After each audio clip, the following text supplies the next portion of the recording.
Lately, we've been getting requests to have multiple composition guides on the same frame. This could be used to have a framing for some kind of social media, like something for a phone, while also being able to work for YouTube or another media format where you have to make sure your one-shot works for different aspect ratios. So what we've done is we've added a new kind of composition guide called an alternative comp guide.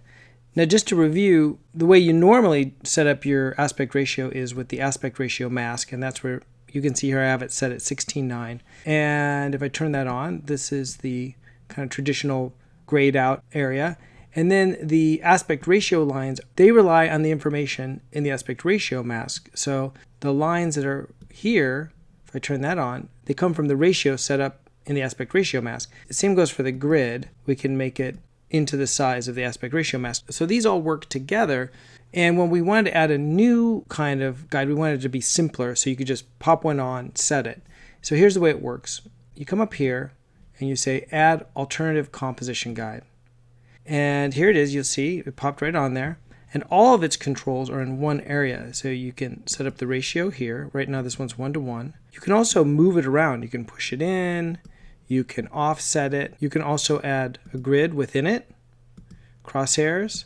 And just like the other lines, you can change its line color, which goes from, by the way, from black to gray to white, and then a black and white together. I'll go ahead and add another one, this, and we'll make this one 9:16, so almost a cell phone kind of format.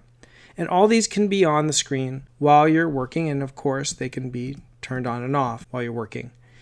The other really cool thing about these is that when you go to export out a video, so if I go to export movie, you see that it'll crop to 16:9, or you can go down here and pick alternative comp 1 or 2, and we give you 3 different alternative comps. So you could have 1, 2, or 3, and you can export your QuickTimes in any of those sizes. So we hope this will help you out with any projects that need different kinds of cropping. Thanks.